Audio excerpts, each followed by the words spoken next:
seguimos en este tema de contextualizar el estado en el que nos encontramos, y ustedes pueden observar la gráfica, ¿verdad?, de uso y consumo de pesticidas por hectárea en tierra cultivable. Realmente busqué la información y lo comparé con países vecinos como México, Nicaragua, Honduras. Ahí sí que solo para hacer el ejercicio, ¿verdad? Pero llama mucho la atención. Estos datos están proporcionados por la FAO. Ustedes lo pueden consultar también, ahí están las fuentes. Y ustedes pueden ver que México hasta el 2017 pues tiene un promedio de 2 kilogramos por hectárea, ¿verdad?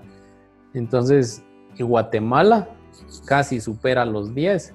Entonces, algo estamos haciendo mal en el uso indiscriminado de pesticidas. Y lo digo para los productores también, ¿verdad? Hay muchos programas fitosanitarios en la siembra, hay que ya pegarle un pesticida, ¿verdad? Pero si la planta no tiene nada, ¿para qué aplicarlo? También yo sé que los tiempos cambian, ¿verdad? Y nosotros tenemos que adaptarnos a ese cambio también. Y tenemos que poner de nuestra parte también para poder generar acciones. O sea, no solo decir, no solo de que yo venga y les diga acá tenemos que cambiar, sino que yo también tengo que estar cambiando los hábitos de producción, ¿verdad? Entonces, estos datos realmente impactan mucho porque comparados a otros países, pues estamos muy por arriba, ¿verdad? De lo que ellos consumen. Ustedes pueden ver la situación mundial del uso de pesticidas. Los que están en color verde más oscuro, pues representan a países que consumen mucho pesticida, ¿verdad? Y creo que después de China, ¿va? Está Guatemala ahí pintada con un color verde un poquito más intenso. Entonces es una situación que es preocupante porque nunca lo visualizamos a nivel mundial, ¿verdad? Pero realmente estamos graves, ¿verdad? Estamos graves en el uso de pesticidas aplicados en la agricultura, ¿verdad? También vemos aquí la gráfica del uso de fertilizantes en kilogramos por hectárea. Entonces aquí estamos hablando casi de 600 libras o 6 quintales por hectárea de tierra cultivable en Guatemala. Al decir Guatemala estamos hablando a nivel general, a nivel país, ¿verdad? Pero es una realidad que nos afecta en todos lados. Entonces Sololá, la cuenca del lago, no se ve excluida dentro de esos datos, ¿verdad?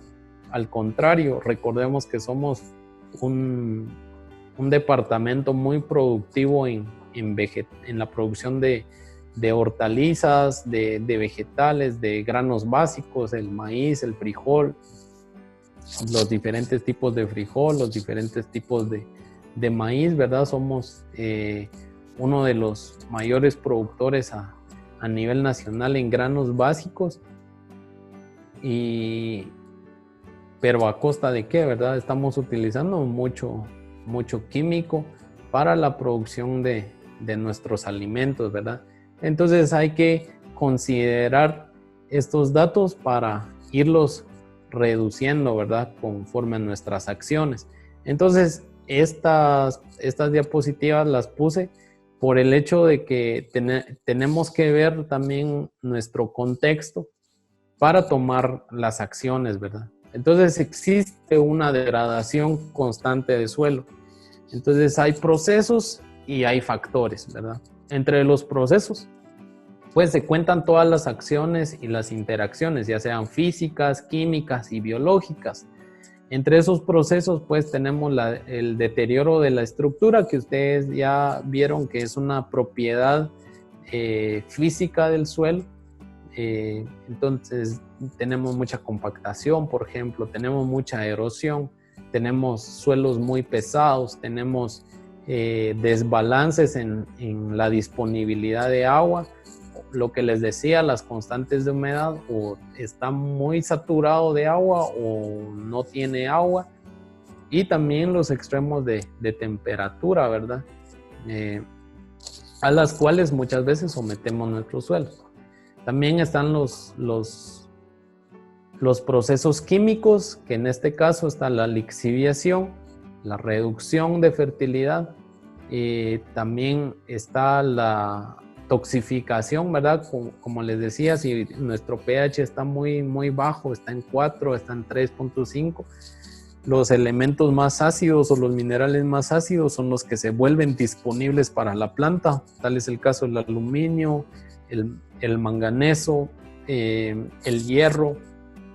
Y la lixiviación, cuando no tenemos buenas condiciones de suelo, la lixiviación se refiere prácticamente al lavado de los nutrientes, que pasa de un horizonte A, donde está disponible la raíz de la planta, a un horizonte B, en donde prácticamente el aprovechamiento va a ser muy reducido.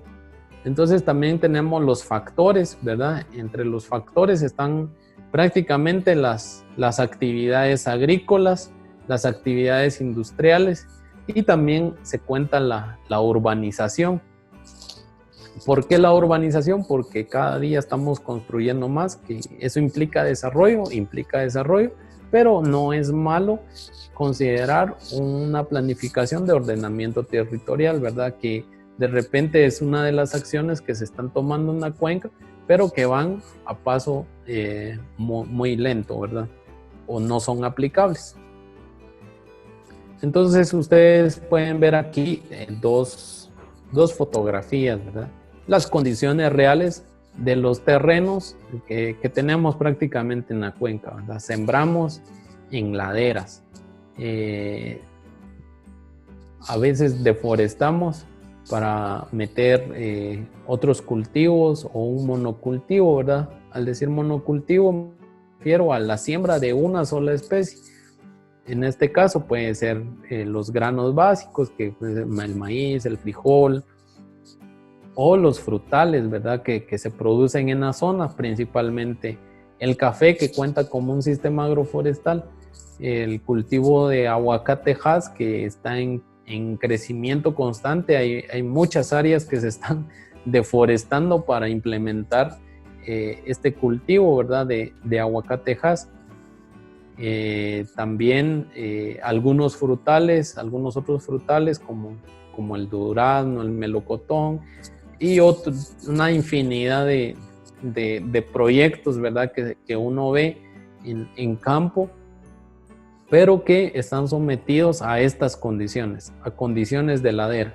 Entonces, ¿qué es lo que tenemos que hacer nosotros en estos casos? Pues prácticamente se debe generar las condiciones para que los cultivos se adapten muy bien. En este caso, por ejemplo, en la siembra en una ladera, la siembra tresbolío, ¿verdad? Que significa sembrarlo en un triángulo, y entonces eso nos permite retener un poquito la erosión hídrica del suelo.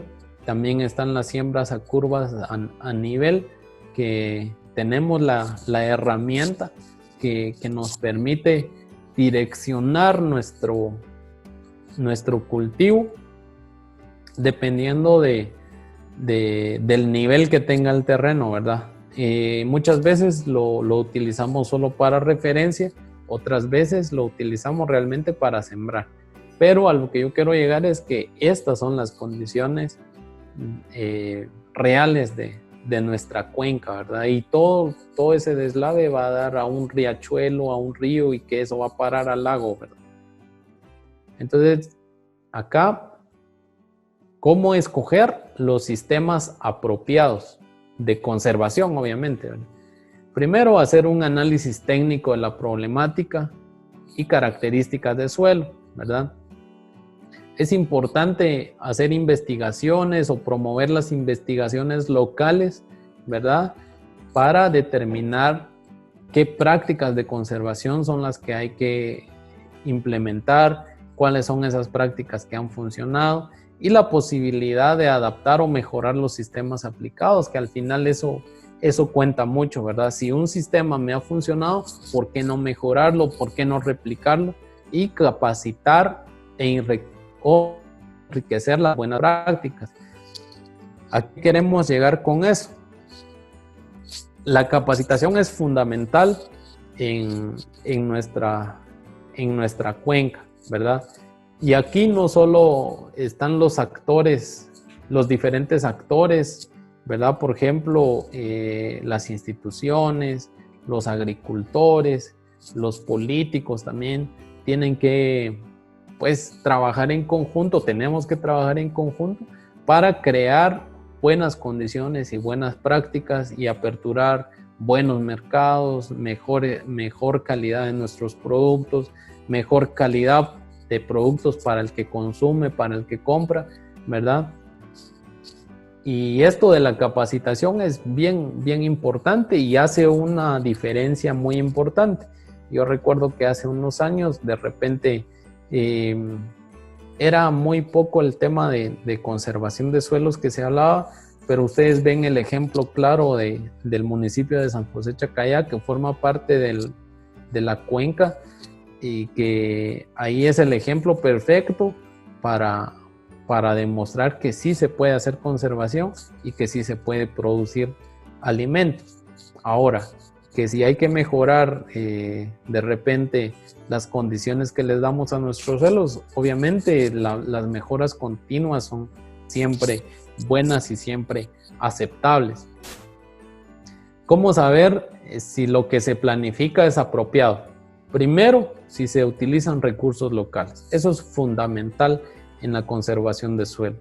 Si nosotros llegamos a las comunidades y prácticamente trabajamos con lo que hay, eso es un plus para todo el que quiera trabajar con comunidades, porque al final uno se integra con la gente y tiene el contacto directo con la realidad, ¿verdad?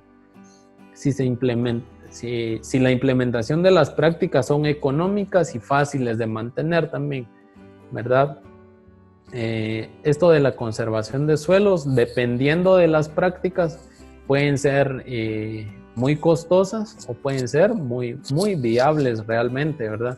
Y por medio de la diversificación de cultivos se puede obtener un mejor margen de ganancia. Entonces, prácticamente va a depender esto de las prácticas económicas, ¿verdad? Para llegar a una comunidad. Si los resultados son buenos y comprobables, ¿verdad? Esto es bien importante para saber si lo que estamos planificando es apropiado o no es apropiado y adecuar la práctica según los recursos con que cuenta el agricultor. En este caso, la práctica de conservación de suelos es muy común utilizar un agronivel o un nivel tipo A, que consiste en formar un triángulo equilátero y prácticamente orientar mi curva a nivel